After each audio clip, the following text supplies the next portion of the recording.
আসসালামু আলাইকুম ওরহমতুল্লাহি ওয়াবারাকাতুহু।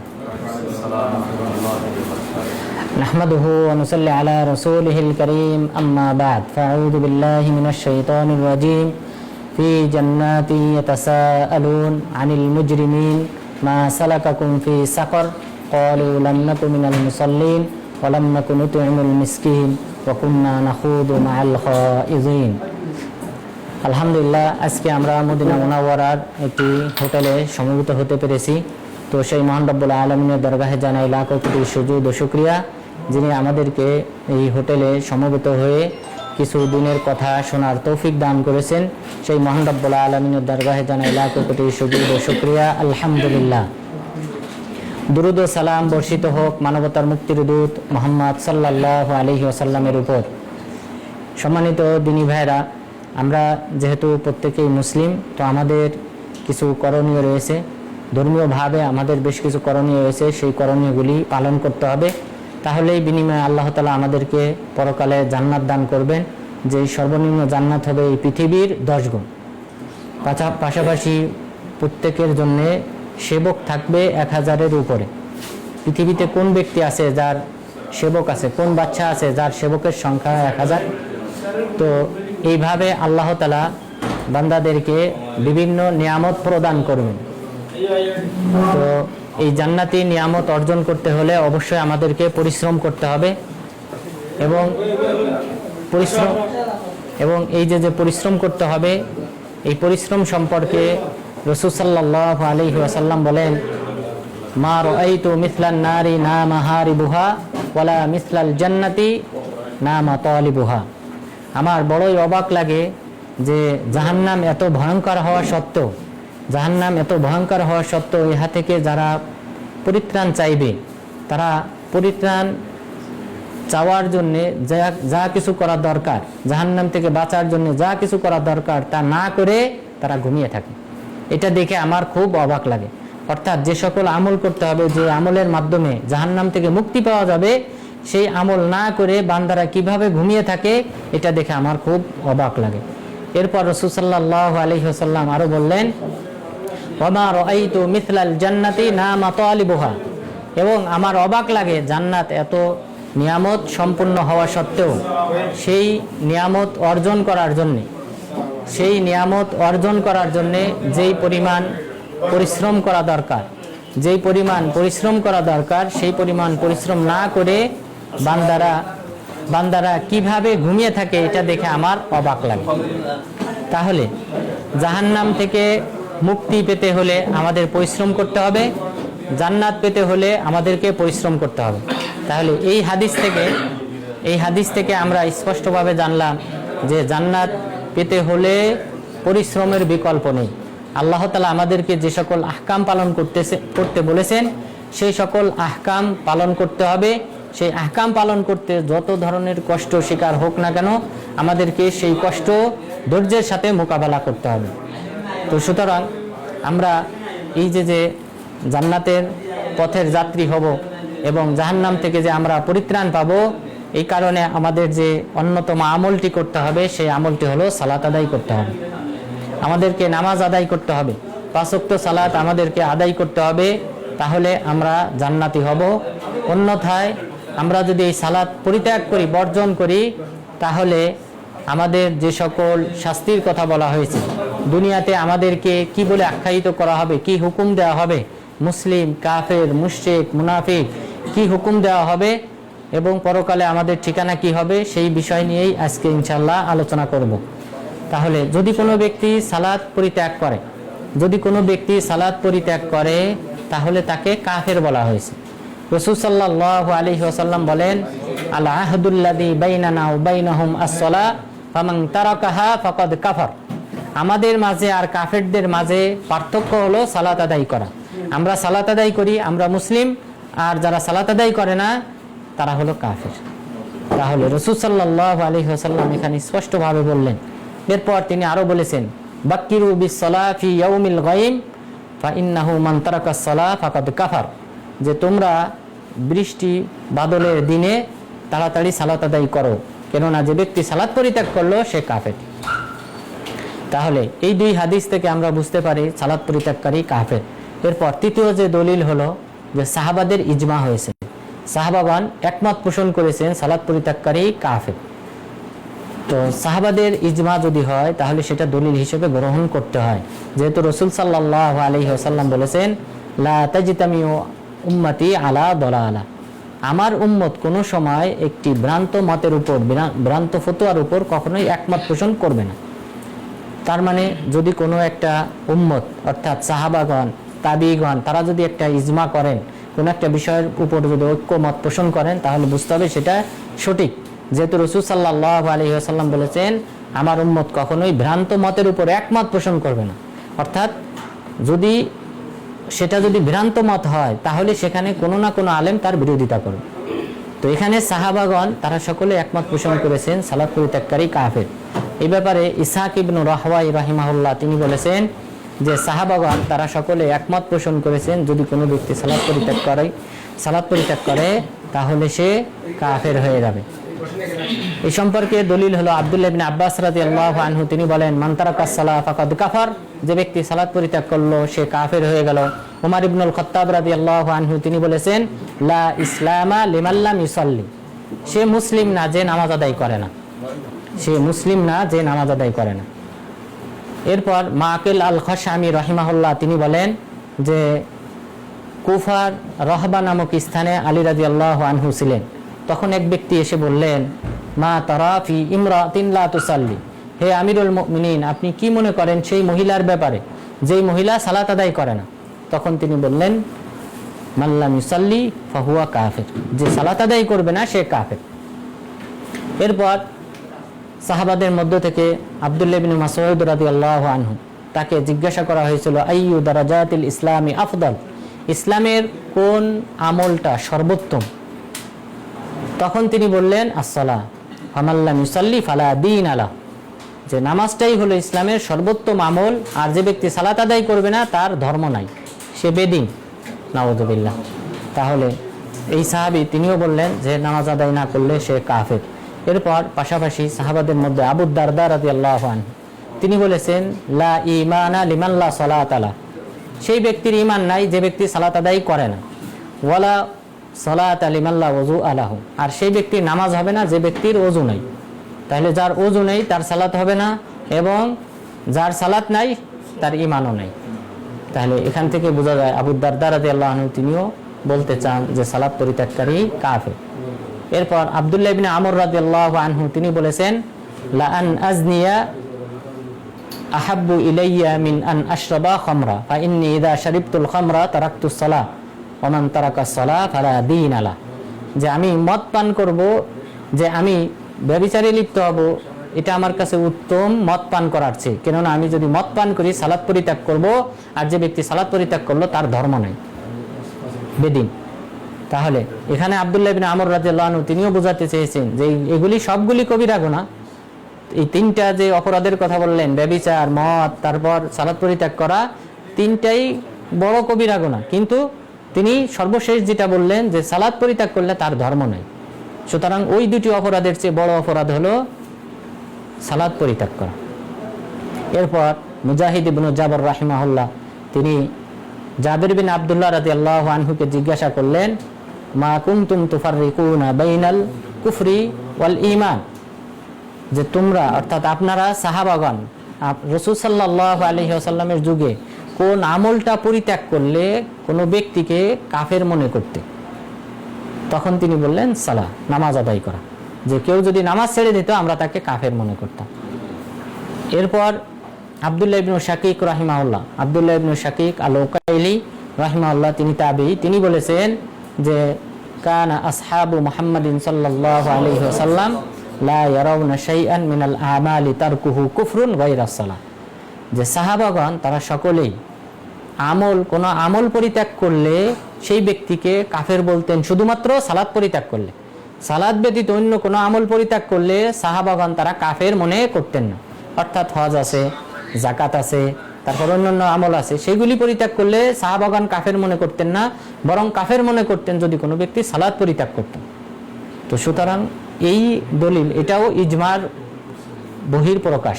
আব্দুল্লাহ ইবনে আকিল রাহিমাহুল্লাহর এই উক্তি বহির্প্রকাশ যে সাহাবাগণ যে ইজমা হয়েছেন, যেহেতু তারা সালাত পরিত্যাগ করাকে কাফের মনে করতেন, সুতরাং এটা হলো সবচেয়ে বড় শক্তিশালী দলিল। এছাড়াও মুহাম্মদ ইবনে সিরিন রাহিমাহুল্লাহ তিনি বলেছেন যে আমরা দেখেছি বা আমরা শুনেছি, আমাদেরকে জানানো হয়েছে যে ওমর ইবনুল খাত্তাব রাদিয়াল্লাহু আনহু এবং আবু বকর রাদিয়াল্লাহু আনহু তারা মানুষদেরকে শিক্ষা দিতেন, আল ইসলাম তা'বুদুল্লাহ ওয়া লা তুশরিক বিহি শাইআ ওয়া তুকিমুস সালাতা মিম্মা ইফতারাদাল্লাহ বিমাওয়াকিতিহা ফা ইন্না ফি তাফরিতিহা আল হালাকা। যে এই দুইজন সাহাবী তিনি মানুষদেরকে শিক্ষা দিতেন, তারা মানুষদেরকে শিক্ষা দিতেন যে ইসলাম তো হলো আল্লাহ তাআলার সাথে শিরিক না করা, এক আল্লাহর ইবাদত করা এবং আল্লাহ তাআলার সাথে শিরিক না করা এবং সালাত আদায় করা যথাসময়ে। কেননা যদি কোনো ব্যক্তি সালাত যথাসময়ে আদায় না করে সে ধ্বংস হলো। তাহলে এই যে যে উক্তিগুলো আমরা উল্লেখ করলাম, এখান থেকে বোঝা যায় যে যদি কোনো ব্যক্তি সালাত পরিত্যাগ করে তাকে সাহাবাগণ কিন্তু কাফের মনে করতেন এবং রাসূল সাল্লাল্লাহু আলাইহি ওয়াসাল্লাম তিনিও বলেছেন সালাত পরিত্যাগ করাটা কুফরি। এরপর দ্বিতীয় যে পয়েন্ট, সালাত পরিত্যাগ করলে সেই ব্যক্তি মুশরিক হয়ে যায়, নাউজুবিল্লাহ। এই সম্পর্কে রাসূল সাল্লাল্লাহু আলাইহি ওয়াসাল্লাম বলেন, বাইনার রাজুলি ওয়া বাইনাশ শিরকি ওয়াল কুফরি তারকুস সালাহ। কোনো ব্যক্তির কাফের এবং মুশরিক হয়ে যাওয়ার মাঝে পার্থক্য হলো সালাত আদায় করা। যে সালাত আদায় করলো সে মুমিন, আর যে সালাত আদায় করলো না সে কাফের এবং মুশরিক হয়ে গেল, নাউজুবিল্লাহ। তাহলে অবশ্যই আমাদেরকে গুরুত্বের সাথে সালাত আদায় করতে হবে। আল্লাহ তাআলা যেন আমাদেরকে সেই তৌফিক দান করেন, আমিন। এরপর সালাত পরিত্যাগকারীকে মুনাফিক বলা হয়েছে। আব্দুল্লাহ ইবনে মাসউদ রাদিয়াল্লাহু আনহু তিনি বলেছেন, ওয়াল্লাহি লাকাদ রাআইনা মা ইয়াতাখাল্লাফু আনিস সালাহ ইল্লা মুনাফিক মালুমুস নিফাক। যে আমরা রাসূল সাল্লাল্লাহু আলাইহি ওয়াসাল্লামের যুগে দেখেছি যে কোনো ব্যক্তি নামাজ থেকে বিমুখ হতো না, নামাজে সকলেই উপস্থিত হতো, তবে সেই ব্যক্তি ব্যতীত যে ব্যক্তি মুনাফিক, এবং তার নিফাকিটা আমাদের কাছে স্পষ্ট ছিল যে সে মুনাফিক, এই কারণে সে নামাজে আসে না। তাহলে আব্দুল্লাহ ইবনে মাসউদ রাদিয়াল্লাহু আনহুর উক্তি হলো যে রাসূল সাল্লাল্লাহু আলাইহি ওয়াসাল্লামের যুগে কেবলমাত্র মুনাফিকরাই সালাত আদায় করত না, তাহলে সালাত না আদায় করাটা মুনাফিকের আলামত। এছাড়াও রাসূল সাল্লাল্লাহু আলাইহি ওয়াসাল্লাম বলেছেন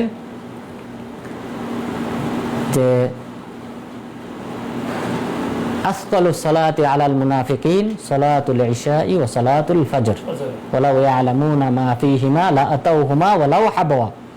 যে মুনাফিকদের জন্য সবচেয়ে ভারী কষ্টকর হলো ইশার সালাত এবং ফজরের সালাত আদায় করা।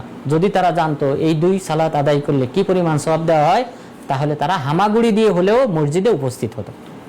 তাহলে মুনাফিকরা তারা রাসূল সাল্লাল্লাহু আলাইহি ওয়াসাল্লাম যুগে ফজর আর ইশার সালাতে আসতো না, কারণ জোহর, আসর, মাগরিব এই সালাতগুলিতে না আসলে বোঝা যেত, চেহারাগুলা চেনা যেত। আর ঈশা এবং ফজরে যেহেতু সেই সময় বাতি জ্বালানো হতো, ল্যাম্প যে সকল বাতি আছে চেরাগ জাতীয়, তেলের মাধ্যমে ফিতা দিয়ে আলো জ্বালানো হতো, তো ঈশার নামাজে আর ফজরে যদি উপস্থিত না হতো বোঝা যেত না যে কে এসেছে কে আসে নাই, অন্ধকারের কারণে।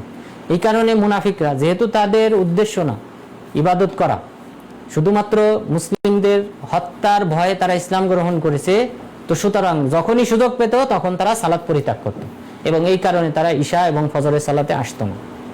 উবাই বিন কাব রাদিয়াল্লাহু আনহু তিনি বলেন, রাসূল সাল্লাল্লাহু আলাইহি ওয়াসাল্লাম একদা আমাদেরকে নিয়ে ফজরের সালাত আদায় করলেন। ফজরের সালাত আদায় করার পর তিনি বললেন, আশাহিদুন ফুলান আশাহিদুন ফুলান, অমুকে অমুকে কি উপস্থিত হয়েছে? ওদের নাম ধরে বললেন, অমুকে অমুকে উপস্থিত হয়েছে। তারা সাহাবাগণ বললেন যে না, আসে নাই। তো ফজরের নামাজ তো অটোমেটিকভাবে বুঝতে পারলেন তারা হলো মুনাফিক। এরপর আল্লাহ রাসূল বললেন, মুনাফিকদের জন্য ফজর এবং ইশার সালাত আদায় করাটা হলো কঠিন। তাহলে যারা সালাত আদায় করে না তারা মুনাফিক। এরপর রাসূল সাল্লাল্লাহু আলাইহি ওয়াসাল্লাম আরো বলেছেন, মান তারাকাল জুমআ সালাতান বিগাইরি উযর ফাহুয়া মুনাফিক। যে ব্যক্তি তিনটি জুমার সালাত ওজর ব্যতীত, আপত্তি ছাড়া, কোনো প্রকার ওজর আপত্তি ছাড়াই যদি ছেড়ে দেয়, অলসতা করে, তাহলে সে হলো মুনাফিক। তাহলে এই সকল দলিল থেকে আমরা বুঝতে পারি সালাত পরিত্যাগ করলে সে ব্যক্তি মুনাফিক হয়ে যায়। সুতরাং আমাদেরকে 5 ওয়াক্ত সালাত আদায় করতে হবে। আল্লাহ তাআলা যেন আমাদেরকে সেই তৌফিক দান করেন, আমিন। এরপর যে ব্যক্তি সালাত আদায় করবে না তার ইসলামে কোনো অংশ নেই, অর্থাৎ নিজেকে মুসলিম দাবি করতে পারবে না। এই সম্পর্কে ওমর ইবনুল খাত্তাব রাদিয়াল্লাহু আনহু তিনি বলেন, লা হাক্কা ফিল ইসলাম লিমান লাম ইউসাল্লি। যে ব্যক্তি সালাত আদায় করলো না তার ইসলামে কোনো অংশ নেই। এরপর রাসূল সাল্লাল্লাহু আলাইহি ওয়াসাল্লাম বলেছেন, আসহুমুল ইসলামি সালাসা, আস-সালাহ ওয়াস সিয়াম ওয়াজ যাকাত, যে ইসলামের অংশ হলো তিনটি। এই তিনটা অংশ যদি কেউ বাদ দেয় তাহলে তার আর ইসলামের কোনো অংশই বাকি থাকবে না, সে মুসলিমই থাকবে না। এরপরে তিনি বললেন প্রথমটি হলো সালাত, দ্বিতীয়টি হলো সিয়াম, এরপর 3 নম্বরে বললেন যাকাত। তাহলে এই তিনটা আমল যদি কেউ পরিত্যাগ করে তাহলে সে যেন ইসলাম থেকেই বের হয়ে গেল, ইসলামের স্বয়ং সম্পূর্ণ যে অংশগুলো রয়েছে সেই অংশ থেকে যেন সে মুক্ত হয়ে গেল। এরপর যে ব্যক্তি সালাত আদায় করবে না সেই ব্যক্তি আল্লাহ তাআলার জিম্মাদারি থেকে মুক্ত হয়ে যায়, আল্লাহ তাআলার জিম্মাদারি থেকে মুক্ত হয়ে যায়। আলী বিন আবি তালিব রাদিয়াল্লাহু আনহু তিনি বলেন, মান তারাকা সালাতান ওয়াহিদাতান মুতাআম্মিদা ফাকাদ বারিআ মিনাল্লাহ ওয়া বারিআল্লাহু মিনহু। যদি কোনো ব্যক্তি মাত্র এক ওয়াক্ত সালাত স্বেচ্ছায় যদি পরিত্যাগ করে তাহলে আল্লাহ তাআলা তার থেকে মুক্ত হয়ে যায় এবং সেও আল্লাহ তাআলা থেকে মুক্ত হয়ে যায়, একজনের আরেকজনের আর কোনো দায়বদ্ধতা থাকে না। তো এটার সপক্ষে যদি একটা আমরা ঘটনা উল্লেখ করি, যে হাজ্জাজ বিন ইউসুফ, আপনারা সবাই জানেন হাজ্জাজ বিন ইউসুফ আত-তাকাফি, এই ব্যক্তি ছিল জুলুমবাজ। এই জুলুমবাজের দরবারে সালেম বিন আব্দুল্লাহ ইবনে ওমর উনাকে হাজ্জাজ বিন ইউসুফ নির্দেশ দিল এক ব্যক্তিকে হত্যা করার। তো ওই ব্যক্তিকে যখন হত্যা করার নির্দেশ দিয়েছে তখন তিনি ওই ব্যক্তিকে ডাকলেন, সালেম বিন আব্দুল্লাহ ইবনে ওমর, অর্থাৎ আব্দুল্লাহ ইবনে ওমর রাদিয়াল্লাহু আনহু ছেলে সালেম, তাকে নির্দেশ দিয়েছে হাজ্জাজ বিন ইউসুফ হত্যা করার জন্য। তিনি তখন ওই ব্যক্তিকে ডাক দিলেন, ডাক দিয়ে জিজ্ঞাসা করলেন, আসল্লাইতা সুবহ, তুমি কি ফজরের সালাত আদায় করেছো? তিনি বললেন, হ্যাঁ আদায় করেছি। তখন তিনি বললেন, ইনতালিক, তুমি চলে যাও। তা হাজ্জাজ বিন ইউসুফের দরবারে তিনি বলতেছেন যে তুমি চলে যাও, অথচ হাজ্জাজ বিন ইউসুফ হত্যা করার নির্দেশ দিয়েছে। এত বড় দুঃসাহস তিনি দেখালেন। হাজ্জাজ বিন ইউসুফ জিজ্ঞাসা করলেন, তুমি কেন তাকে হত্যা করো নাই, ছেড়ে দিয়েছো? তখন তিনি বললেন, আমি আমার বাবা আব্দুল্লাহ ইবনে ওমর রাদিয়াল্লাহু আনহুকে বলতে শুনেছি, তিনি রাসূল সাল্লাল্লাহু আলাইহি ওয়াসাল্লামকে বলতে শুনেছেন, যে ব্যক্তি ফজরের সালাত আদায় করলো সে হলো ফাহুয়া ফি জিম্মাতিল্লাহ, আল্লাহ তাআলার জিম্মাদারে রইল। তো যেই ব্যক্তিকে আল্লাহ তাআলা নিজে নিরাপত্তা দান করেছেন সেই ব্যক্তিকে আমি হত্যা করতে পারি না। তখন তিনি ছেড়ে দিলেন এবং হাজ্জাজ বিন ইউসুফ তখন আব্দুল্লাহ ইবনে ওমর রাদিয়াল্লাহু আনহুকে জিজ্ঞাসা করলেন, তুমি কি এই হাদিসটি রাসূল সাল্লাল্লাহু আলাইহি ওয়াসাল্লাম থেকে শুনেছো? তিনি বললেন, হ্যাঁ শুনেছি। তো তাহলে এই ব্যক্তি কিন্তু এখানে নিহত হয়ে যেত যদি এই আল্লাহ তাআলার জিম্মাদারি তথা সালাত আদায় না করত, তাহলে কিন্তু তাকে এখানে হত্যা করে ফেলা হতো। তো সুতরাং যে ব্যক্তি সালাত আদায় করবে সে হলো আল্লাহ তাআলার জিম্মাদারিতে থাকে, আল্লাহ তাআলার নিরাপত্তায় থাকে। সুতরাং সালাত আমাদেরকে নিয়মিত আদায় করতে হবে। এরপর কোনো ব্যক্তি যদি সালাত আদায় না করে তাকে হত্যা করতে বলা হয়েছে। রাসূল সাল্লাল্লাহু আলাইহি ওয়াসাল্লাম বলেছেন, উমিরতু আন উকাতিলান নাস হাত্তা ইয়াশহাদু আল্লা ইলাহা ইল্লাল্লাহ ওয়া ইউকিমুস সালাহ ওয়া ইউতুজ যাকাত ফাইদা ফাআলু যালিকা আসামু মিন্নি দিমাআহুম ওয়া আমওয়ালাহুম ইল্লা বিহাক্কিল ইসলাম। আমাকে আল্লাহ তাআলা নির্দেশ দিয়েছেন মানুষকে হত্যা করার জন্য, মানুষের বিরুদ্ধে যুদ্ধ ঘোষণা করার জন্য, যতক্ষণ পর্যন্ত না তারা সাক্ষ্য প্রদান করে যে আমি আল্লাহ তাআলা ব্যতীত সত্য কোনো মাবুদ নেই এবং আমি হলাম আল্লাহ তাআলার রাসূল। এই সাক্ষ্য যতক্ষণ পর্যন্ত প্রদান না করবে, যতক্ষণ পর্যন্ত না তারা সালাত আদায় করবে, যতক্ষণ পর্যন্ত না তারা যাকাত প্রদান করবে, ততক্ষণ পর্যন্ত তাদের বিরুদ্ধে যুদ্ধ ঘোষণা করার নির্দেশ স্বয়ং আল্লাহ তাআলা আমাকে দিয়েছেন। তাহলে যে সকল ব্যক্তিরা সালাত আদায় করবে না, মুসলিম খলিফা চাইলে তাদেরকে হত্যা করতে পারেন, তাদেরকে আহ্বান করবেন, সালাত যদি আদায় না করে তাদেরকে হত্যা করার অধিকার আল্লাহ তাআলা মুসলিম খলিফাকে দিয়েছেন। তাহলে কতটা গুরুত্বপূর্ণ হলো সালাত। এবং আমরা যদি দেখি ইতিহাসে, ইসলামী ইতিহাসে শিয়া সম্প্রদায় সম্পর্কে আপনারা সবাই জানেন। শিয়া সম্প্রদায়ের লোকজন তারা কিন্তু সালাত আদায় করে না মসজিদে এসে, অর্থাৎ মুসলিমদের সুন্নিদের যে মসজিদ রয়েছে সেখানে এসে তারা সালাত আদায় করে না। তারা মনে করে তাদের যে ইমাম রয়েছে সেই ইমামের পিছনে সালাত আদায় করলে সালাত হবে, অন্যথায় সালাত হবে না। এই কারণে তারা সালাত আদায় করতো না। তো জহের বেবার্স মিশরের শাসক, তিনি কি করেছিলেন, তিনি তাদেরকে মসজিদে এসে সালাত আদায় করতে বাধ্য করেছিলেন। তিনি যতদিন জীবিত ছিলেন এই শিয়া সম্প্রদায় তার ভয়ে তারা নিয়মিত মসজিদে এসে সালাত আদায় করত। এই জহের বেবার্স যখন তিনি মারা গেলেন তখন তারা তাদের যে গাধা রয়েছে, জীবজন্তু রয়েছে, পশু রয়েছে সেইগুলি বাঁধতে শুরু করলো এই মসজিদগুলোতে। নাউযুবিল্লাহ। তাহলে মুসলিম খলিফা চাইলে যারা সালাত আদায় করবে না তাদেরকে বাধ্য করতে পারবেন, যেমনটা জহের বেবাস তিনি করেছিলেন। শিয়া সম্প্রদায়কে তারা সালাত আদায় করতো না, তাদেরকে মসজিদে এসে সালাত আদায় করতে তিনি বাধ্য করেছিলেন। আর জাকাতের পক্ষে দলিল আপনারা জানেন, আবু বকর রাদিয়াল্লাহু আনহু তিনি জাকাত যারা অস্বীকার করেছিল তাদের বিরুদ্ধে যুদ্ধ করেছিলেন। তো জাকাত অস্বীকার করলে যদি যুদ্ধ করা জায়েজ হয়, অবশ্যই সালাত অস্বীকার করলে যুদ্ধ করা অবশ্যই জায়েজ। তো তাহলে সালাত পরিত্যাগকারীদের বিরুদ্ধে যুদ্ধ করতে বলা হয়েছে, তাদেরকে হত্যা করতে বলা হয়েছে। এবং ইমামগণ, 4 ইমাম যারা রয়েছেন তারা অধিকাংশই 4 ইমামের প্রত্যেকেই হত্যা করার পক্ষে একমত পোষণ করেছেন। যে ইমাম আবু হানিফা রাহিমাহুল্লাহ বলেছেন তাকে তওবা করতে বলা হবে, তওবা যদি না করে তখন তাকে কি করতে হবে? হত্যা করতে হবে, হদ হিসেবে, কাফের হিসেবে না। কিন্তু অন্য বাকি 3 ইমাম তারা বলেছেন যে না, কাফের হিসেবে তাকে হত্যা করতে হবে যদি সে তওবা না করে। তাহলে হত্যার ব্যাপারে কিন্তু আলেমগণ একমত, 4 ইমামই কিন্তু একমত কোনো না কোনো পয়েন্টে। তো সুতরাং এই যে ব্যক্তি সালাত আদায় করবে না, ইসলামী শাসন থাকলে তাহলে কিন্তু তারা কিন্তু এই সকল ব্যক্তিদেরকে নামাজে বাধ্য করতেন।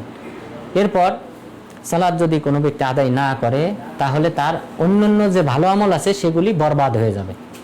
রাসূল সাল্লাল্লাহু আলাইহি ওয়াসাল্লাম বলেছেন, মান তারাকা সালাতাল আসরি মুতাআম্মিদা আহবাতাল্লাহু আমালাহু। যে ব্যক্তি আসরের সালাত পরিত্যাগ করলো স্বেচ্ছায়, আল্লাহ তাআলা তার অন্যান্য আমলগুলিকে ধ্বংস করে দিবেন। এরপর রাসূল সাল্লাল্লাহু আলাইহি ওয়াসাল্লাম আরো বলেছেন, কাআন্নামা উতিরা আহলুহু ওয়া মালুহু। যে ব্যক্তি আসরের সালাত পরিত্যাগ করলো যেন তার ধন সম্পদ এবং স্ত্রী পরিবার সবাই ধ্বংস হয়ে গেল। ধরেন আপনি 50 বছর বয়সী, এখন আপনি প্রতিষ্ঠিত, আপনার স্ত্রী আছে, ছেলে মেয়ে আছে, সন্তান আছে, ব্যবসা বাণিজ্য আছে, সব সম্পদ এখন পরিপূর্ণ। অর্থাৎ মানুষ 40 বছর বয়সী হলে সাধারণত একটা পরিপূর্ণ পরিবার থাকে, ধন সম্পদ মোটামুটি থাকে, ধন সম্পদের একটা মালিক হয়। এখন এমন একটা বয়সে আপনি আসছেন, এই সময় আসার পর আপনার সকল সম্পদ ধ্বংস হয়ে গেল, আপনার সকল ব্যবসা বাণিজ্য ধ্বংস হয়ে গেল, আপনার পরিবারের সদস্য যারা ছিল, স্ত্রী ছেলে মেয়ে সবাই ধ্বংস হয়ে গেল। তখন আপনি কত বড় কষ্ট পাবেন, কতটা মনক্ষুণ্ণ হবেন। তো রাসূল সাল্লাল্লাহু আলাইহি ওয়াসাল্লাম বললেন, যে ব্যক্তি শুধুমাত্র আসরের সালাত পরিত্যাগ করলো সেই ব্যক্তি যেন এত বড় ক্ষতির সম্মুখীন হলো। এবং এমন ঘটনা অনেক ঘটেছে। ইবনে খালদুন রাহিমাহুল্লাহ তার কিন্তু শেষ বয়সে তার সকল স্ত্রী ছেলে মেয়ে সবাই কি হয়ে গেছিল, মারা গিয়েছিল। মিশরে যখন প্রবেশ করবেন তখন তার জাহাজ ডুবে তিনি তার সকল আত্মীয় স্বজন মারা যায়। এবং তিনি শুধুমাত্র জীবন নিয়ে ওই স্পেন থেকে পালিয়ে এই মিশরে বসবাস করার সুযোগ পেয়েছিলেন। তো এমন ঘটনা অনেক অনেক ব্যক্তির জীবনে ঘটেছে। তো সুতরাং যদি কোনো ব্যক্তি সালাত পরিত্যাগ করে তার অন্যান্য ভালো আমলও বরবাদ হয়ে যায়। এছাড়াও রাসূল সাল্লাল্লাহু আলাইহি ওয়াসাল্লাম বলেছেন, আউয়ালু মা ইউহাসাবু বিহিল আবদু ইয়াউমাল কিয়ামা আস-সালাহ, ফামান সালাহাত সালাহা সাইরু আমালি ওয়া মান ফাসাদাত ফাসাদা সাইরু আমালি। কিয়ামত দিবসে বান্দাদের আমলের মধ্যে সর্বপ্রথম যে আমলের হিসাব নেওয়া হবে সেটা হলো নামাজ। এই সালাত আদায় করা সম্পর্কে জিজ্ঞাসা করা হবে। যার এই নামাজটা সঠিক থাকবে তাহলে সেই ব্যক্তি হলো সফলকাম, জান্নাতি। আর যার নামাজটা বেঠিক হবে তার সকল আমল বরবাদ করে দেওয়া হবে। তাহলে এই দলিলগুলি থেকে আমরা বুঝতে পারি যে নামাজের সাথে শুধুমাত্র আমাদের নামাজের সওয়াবটাই নির্ভরশীল না, বরং অন্যান্য যে আমল রয়েছে সেই আমলটাও নির্ভরশীল। ওই সকল আমলেরও সওয়াব আল্লাহ তাআলা প্রদান করবেন আমাদের সালাত ঠিক থাকলে, নামাজ ঠিক থাকলে। নামাজ ঠিক না থাকলে অন্যান্য আমলকেও আল্লাহ তাআলা বরবাদ করে দেবেন। এরপর যদি কোনো ব্যক্তি সালাত পরিত্যাগ করে তাহলে সবচেয়ে বড় যে ক্ষতিটা হবে সেটা হলো কবরে নিরাপত্তা তুলে নেওয়া হবে। কবরে আমাদের নিরাপত্তা যেটা রয়েছে সেই নিরাপত্তা বলয় উঠিয়ে নেওয়া হবে যদি কোনো ব্যক্তি সালাত পরিত্যাগ করে, নাউযুবিল্লাহ। এই সম্পর্কে রাসূল সাল্লাল্লাহু আলাইহি ওয়াসাল্লাম বলেন, ইন্নাল মাইয়িতা ইযা উযিয়া ফি কবরিহি ফা ইন কানা মুমিনান কানাতিস সালাতু ইনদা রাসি ওয়া কানা সিয়ামু আন ইয়ামিনি ওয়া কানাতিজ যাকাতু আন ইয়াসারি ওয়া কানা ফি'লুল খায়রাত মিনাস সালাতি ওয়াস সাদাকাতি ওয়াল ইহসানি ইনদা রিজলাইহি। যে যদি কোনো ব্যক্তি মারা যায়, সে যদি মুমিন হয়, তাকে মুমিনে কবরে রাখার পর কানাতিস সালাতু ইনদা রাসি, তার নামাজটা তার মাথার কাছে এসে অবস্থান করে। এবং তার সিয়াম, রমজান মাসে যে সিয়াম পালন করে সেটা তার হাতের ডান পাশে অবস্থান করে। এবং সে যদি যাকাত প্রদান করে তার হাতের বাম পাশে অবস্থান করে। অন্যান্য যত ভালো আমল রয়েছে সেই ভালো আমলগুলি তার পায়ের কাছে অবস্থান করে। এরপর যখন শাস্তিদাতা ফেরেশতা তার মাথার দিক থেকে আসে তখন সালাত বলে, মা কিবালি মাদখাল, আমার পাশ দিয়ে প্রবেশ করার কোনো অধিকার তোমার নেই। তাহলে সালাত আমাদেরকে মাথার দিক থেকে হেফাজত করবে, যেহেতু নামাজটা হলো পৃথিবীতে আল্লাহ তাআলার দেওয়া শ্রেষ্ঠ ইবাদত, সুতরাং এই শ্রেষ্ঠ ইবাদত অবস্থান করবে আমাদের মাথার কাছে। তাহলে আমাদের মাথার সুরক্ষা প্রদান করবে কবরে সালাত। তো যদি কোনো ব্যক্তি নামাজি না হয়, অবশ্যই শাস্তিদাতা ফেরেশতা মাথার দিক থেকে এসে তাকে শায়েস্তা করবে, শাস্তি প্রদান করবে। এইভাবে অন্যান্য ভালো আমল চতুর্দিক থেকে নিরাপত্তার বলয় তৈরি করবে। এরপর যদি কোনো ব্যক্তি সালাত আদায় না করে, তার মাথাকে কবরে চূর্ণ বিচূর্ণ করা হবে, নাউজুবিল্লাহ। এই সম্পর্কে বড় একটি হাদিস, রাসূল সাল্লাল্লাহু আলাইহি ওয়াসাল্লাম মেরাজের রাত্রিতে তিনি দেখলেন, তার কাছে দুইজন ফেরেশতা আসলেন। দুইজন ফেরেশতা এসে বললেন চলেন। চলতে শুরু করলাম। এক সময় একটি পাহাড়ের কাছে আসলাম, ভয়ঙ্কর পাহাড়ের কাছে আসলাম। দুইজন ফেরেশতা আমাকে বললেন ওঠেন। আমি বললাম আমি উঠতে পারি না। তখন ফেরেশতাগণ বললেন আমরা আপনাকে হেল্প করব, সাহায্য করব, আপনি ওঠেন। এরপরে উঠলাম। উঠার পর সেখানে গিয়ে দেখলাম যে সেখানে এক ব্যক্তিকে চিৎ করে শুয়ে রাখা হয়েছে, আর তার মাথার কাছে অপর আরেক ব্যক্তি দাঁড়িয়ে রয়েছে পাথর নিয়ে, এবং ওই পাথর দিয়ে তার মাথায় আঘাত করতেছে। আঘাত করার সাথে সাথে তার মাথা চূর্ণ বিচূর্ণ হয়ে যায়, পাথরটা দূরে ছিটকে পড়ে। ওই ব্যক্তি ওই পাথরটা কুড়িয়ে আনতে যায়, এবং তখন আসার পর দেখে আবার মাথা আগের মতো ভালো হয়ে গেছে। তখন আবার মাথায় ওইভাবে আঘাত করতে থাকে। এইভাবে আমি অনবরত আঘাত করতে দেখলাম। দেখার পর আমি জিবরিল আলাইহিস সালামকে জিজ্ঞাসা করলাম এই দুই ব্যক্তি কারা? তখন তিনি বললেন কানা কারিআন মিনাল কুরআন ওয়া কানা ইয়ানামু আনিস সালাতিল মাকতুবা। এই হলো সেই ব্যক্তি যে ব্যক্তিকে চিৎ করে শুয়ে রাখা হয়েছে, যে ব্যক্তি কোরআনের হাফেজ ছিল। ওয়া কানা ইয়ারফুযুহু, কিন্তু সেই অনুযায়ী সে আমল করত না। আর ওয়া কানা ইয়ানামু আনিস সালাতিল মাকতুবা, দ্বিতীয় অপরাধ হলো ফরজ সালাতের সময় সে ঘুমিয়ে থাকতো, নাউযুবিল্লাহ। তাহলে ফরজ সালাতের সময় যদি কেউ ঘুমিয়ে থাকে, তাহলে কবরে তার মাথাকে চূর্ণ বিচূর্ণ করা হবে পাথরের আঘাতে, নাউযুবিল্লাহ। সুতরাং আমাদেরকে বিশেষভাবে ফজরের সালাত এবং আসরের সালাতে সতর্ক হতে হবে, যেহেতু এই দুই সালাতে আমরা বিশ্রাম করি, রেস্ট নেই। তো এই দুই সালাতটা ছুটে যাওয়ার আশঙ্কা থাকে। তো সুতরাং এই দুই সালাতের ব্যাপারে অবশ্যই আমাদেরকে আরও যত্নশীল হতে হবে। আল্লাহ তাআলা যেন আমাদেরকে সেই তৌফিক দান করেন, আমিন। এরপর যদি কোনো ব্যক্তি সালাত পরিত্যাগ করে, কবরে নিরাপত্তা থাকলো না, কবরে শাস্তি হবে। হাসরের ময়দানে আল্লাহ তাআলা তাদের উপর রাগান্বিত থাকবেন। রাসূল সাল্লাল্লাহু আলাইহি ওয়াসাল্লাম বলেছেন মান তারাকা সালাতা মুতাআম্মিদা কানা আল্লাহু আযজা ওয়া জাল্লা আলাইহি গযবান।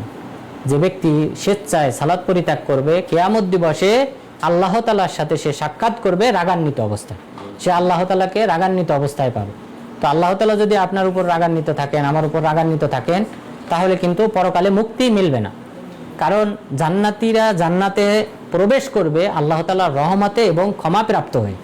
কোনো ব্যক্তি, কোনো উলিয়া তার আমল দ্বারা জান্নাতি হতে পারবে না। রাসূল সাল্লাল্লাহু আলাইহি ওয়াসাল্লামকে সাহাবাগণ জিজ্ঞাসা করলেন আপনিও না? তিনি বললেন আমিও না। তাহলে আর কে আছে যে জান্নাতি হবে তার আমল দ্বারা? কেউ হতে পারবে না। আল্লাহর রহমত এবং ক্ষমা প্রাপ্ত না হয়ে কোনো ব্যক্তি জান্নাতি হতে পারবে না। তো সেই দিন যদি আল্লাহ তাআলা আমার আপনার উপর রাগান্বিত থাকেন, তাহলে কিন্তু আমাদের নাজাত পাওয়ার আর কোনো উপায় থাকবে না।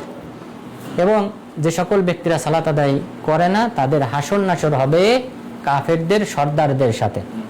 রাসূল সাল্লাল্লাহু আলাইহি ওয়াসাল্লাম বলেছেন মান হাফাযা আলাইহা কানাত লাহু নূরান ওয়া বুরহানান ওয়া নাজাতান ইয়াউমাল কিয়ামা ওয়া মান লাম ইউহাফিজ আলাইহা লাম ইয়াকুন লাহু নূরুন ওয়া লা বুরহান ওয়া লা নাজাত ওয়া কানা ইয়াউমাল কিয়ামা মা কারুন ওয়া ফিরআউন ওয়া হামান ওয়া উবাইয় ইবনে খালদ। যে ব্যক্তি পাঁচ ওয়াক্ত সালাত যথাযথভাবে আদায় করবে, কিয়ামত দিবসে তার নূর থাকবে। আল্লাহ তাআলা তাকে নূর দান করবেন, ডকুমেন্ট দান করবেন, সে নাজাত পাবে, জাহান্নাম থেকে নাজাত পাবে, জান্নাতি হবে। আর যে ব্যক্তি এই পাঁচ ওয়াক্ত সালাত যথাযথভাবে আদায় করবে না, কিয়ামত দিবসে তার কোনো নূর থাকবে না। তাহলে নূর যদি না থাকে, আপনারা জানেন পুলসিরাতটা পার হবে ব্যক্তিরা তাদের নূরের উপর নির্ভর করে। যার যত নূর বেশি থাকবে সে তত স্পিরিটে পুলসিরাত অতিক্রম করবে। আর পুলসিরাতের নিচেই হলো জাহান্নাম। আর পুলসিরাতের চারপাশে কাওয়ালিব, লোহার এরকম শিক থাকবে। লোহার শিক দুই পাশ থেকে অনবরত এইভাবে আঘাত করতে থাকবে। তো যার যত নূর কম হবে সে তত আস্তে আস্তে চলবে। কোনো কোনো ব্যক্তির শুধুমাত্র পায়ের বৃদ্ধাঙ্গুলিতে একবার নূর চমকাবে, আবার বন্ধ হবে। তো যখন নূর চমকাবে তখন সে অগ্রসর হবে। তাহলে চিন্তা করেন, এইভাবে যদি এক পা করে আগায়, আর এই দিক থেকে অনবরত লোহার শিক এইভাবে যদি আঘাত করে, তাহলে তার শরীর থেকে মাংস চামড়া সব ছিঁড়ে বিচ্ছিন্ন করে ফেলবে। তো এইভাবে শাস্তি দেওয়া হবে। যে ব্যক্তি সালাত আদায় করবে না তার নূর থাকবে না। তো নূর যদি না থাকে আপনি পুলসিরাত অতিক্রম করতে পারবেন না। তখন চতুর্পাশ থেকে এই যে শিকগুলা থাকবে, লোহার শিক, এটার মাধ্যমে কিন্তু এই বান্দার শরীরের মাংস রক্ত এগুলি কিন্তু হাড্ডি থেকে আলাদা করে ফেলবে। নাউজুবিল্লাহ। নূর থাকবে না এবং ওয়ালাম ইয়াকুল্লাহু নূরুন ওয়ালা নাজাতুন ইয়াউমাল কিয়াম, এবং সে নাজাতও পাবে না, জাহান্নাম থেকে সে মুক্তিও পাবে না। এবং তার হাসর নাসর হবে ফিরাউনের সাথে, হামানের সাথে, করুনের সাথে এবং উবাই ইবনে খালফের সাথে। এই চারজন ব্যক্তি হলো কাফেরদের বড় লিডার। তিনজন হলো মুসা আলাইহিস সালামের সময়, ফিরাউন, হামান এবং করুন। এই তিনজন হলো মুসা আলাইহিস সালামের সময় কাফেরদের বড় লিডার, সর্দার। আর রাসূল সাল্লাল্লাহু আলাইহি ওয়াসাল্লামের সময়কার 24 জন নেতার একজন নেতা হলো উবাই ইবনে খালফ। তো এই চারজনের নাম উল্লেখ করা হয়েছে যে এই কাফেরদের সর্দারদের সাথে হাসর নাসর হবে নামাজ পরিত্যাগকারী। আমরা মুসলিম হয়ে কেন আমাদের হাসর নাসর হবে এই কাফেরদের লিডারদের সাথে? আমাদের হাসর নাসর তো হওয়ার কথা আবু বকর রাদিয়াল্লাহু আনহু, ওমর রাদিয়াল্লাহু আনহুর মতো এই সকল মুমিন, সিদ্দিক এবং শহীদদের সাথে। তাহলে আমাদের হাসর নাসর কেন এই কাফেরদের সাথে হবে? সুতরাং আমাদের বিবেককে জিজ্ঞাসা করতে হবে, প্রশ্ন রাখতে হবে। আমাদের হাসর নাসর হবে আল্লাহ তাআলার বড় বড় ওলিয়া উলিয়াদের সাথে। কিয়ামত দিবসে এমন এমন আমল নিয়ে বান্দারা উপস্থিত হবে যে আমল দেখে নবীগণ ঈর্ষান্বিত হবে। তো আমাদের হাসর নাসর তো এই সকল মুমিন ওলিয়া উলিয়াদের সাথে হওয়ার কথা। তো আল্লাহ তাআলা যেন আমাদেরকে সেই তৌফিক দান করেন, আমিন। এরপর যে ব্যক্তি সালাত আদায় করবে না, এটাই আমার সর্বশেষ পয়েন্ট, যদি আরো অনেক পয়েন্ট ছিল, তো সেই ব্যক্তি জাহান্নামী হবে। মহান রব্বুল আলামিন বলেন, ফি জান্নাতি ইয়াতাসাআলুন আনিল মুজরিমিন মা সালাকাকুম ফি সাকর ক্বালু লাম নাকু মিনাল মুসাল্লিন ওয়া লাম নাকু নুতি'মুল মিসকিন। যে জান্নাতীরা জান্নাতে জিজ্ঞাসা করবে, জাহান্নামীদেরকে দেখবে এবং তাদেরকে জিজ্ঞাসা করবে, মা সালাকাকুম ফি সাকর, এই সাকর নামক জাহান্নামে তোমাদেরকে কিসে নিয়ে এসেছে? কি এমন অপরাধ করেছিলে যে কারণে তোমরা আজ সাকর নামক জাহান্নামে তোমরা লিপ্ত হয়েছো? ক্বালু লাম নাকু মিনাল মুসাল্লিন, প্রথম উত্তরে তারা বলবে আমরা নামাজি ছিলাম না, আমরা নামাজ আদায় করতাম না। ওয়া লাম নাকু নুতি'মুল মিসকিন, আমরা মিসকিনদেরকে খাবার খাওয়াইতাম না। ওয়া কুন্না নাখুদু মাআল খাইযিন, এবং যারা সমালোচনাকারী সেই গীবতকারীদের সাথে আমরাও গীবতে লিপ্ত হইতাম। নাউজুবিল্লাহ। আল্লাহ তাআলা যেন এই 3 নম্বর পয়েন্ট থেকে আমাদের সবাইকে হেফাজত করেন, আমিন। তাহলে এই যে 3টি প্রধান কারণ তারা উল্লেখ করেছে জাহান্নামীরা, সাকার অধিবাসীরা, তার প্রথম কারণটা হলো আমরা নামাজি ছিলাম না। তো সুতরাং অবশ্যই আমাদেরকে নামাজ আদায় করতে হবে। এরপর মহান রব্বুল আলামিন আরো বলেছেন, ফাখালাফা মিন বা'দিহিম খালফুন আযাউস সালাহ ওয়াত্তাবাউশ শাহওয়াত ফাসাউফা ইয়ালকাউনা গায়্যা। এরপর পরবর্তী জেনারেশন আসলো, তারা নামাজটাকে ধ্বংস করে ফেললো এবং তারা তাদের প্রবৃত্তির অনুসরণ করলো, এবং এই সকল লোকদেরকে ওয়াচিরেই গয় নামক স্থানে নিক্ষেপ করা হবে। গয় কাকে বলা হয়? আব্দুল্লাহ ইবনে মাসউদ রাদিয়াল্লাহু আনহু তিনি বলেছেন, জাহান্নামের একটা রক্ত এবং পুজের নহর, রক্ত এবং পুজের নহর, জাহান্নামীদের রক্ত এবং পুজের নহর, সেই নহরে নিক্ষেপ করা হবে যারা সালাতকে বিনষ্ট করবে। নাউজুবিল্লাহ। তাহলে এই সকল আয়াত থেকে বোঝা যায় যে নামাজ পরিত্যাগ করলে সেই ব্যক্তির নানাবিধ শাস্তি রয়েছে পরকালে, পাশাপাশি সেই ব্যক্তিকে দুনিয়াতে কাফের বলা হয়েছে, মুশরিক বলা হয়েছে, মুনাফিক বলা হয়েছে। তো আমরা মুসলিমের সন্তান হয়ে কেন আমাদেরকে এই সকল লকব দেওয়া হবে, আমাদের উপাধি কেন এই সকল উপাধি হবে? তো আল্লাহ তাআলা যেন আমাদের প্রত্যেককে, এখানে যারা উপস্থিত হয়েছে, আজকের আলোচনা যারা শুনেছি, আল্লাহ তাআলা যেন আমাদের প্রত্যেককে 5 ওয়াক্ত সালাত জামাতের সহিত আদায় করার তৌফিক দান করেন এবং জান্নাতুল ফিরদাউসের অধিবাসী হওয়ার তৌফিক দান করেন, আমিন। ওয়া সাল্লাল্লাহু আলা নাবিয়্যিনা মুহাম্মদ ওয়া আলা আলিহি ওয়া সাহবিহি আজমাইন।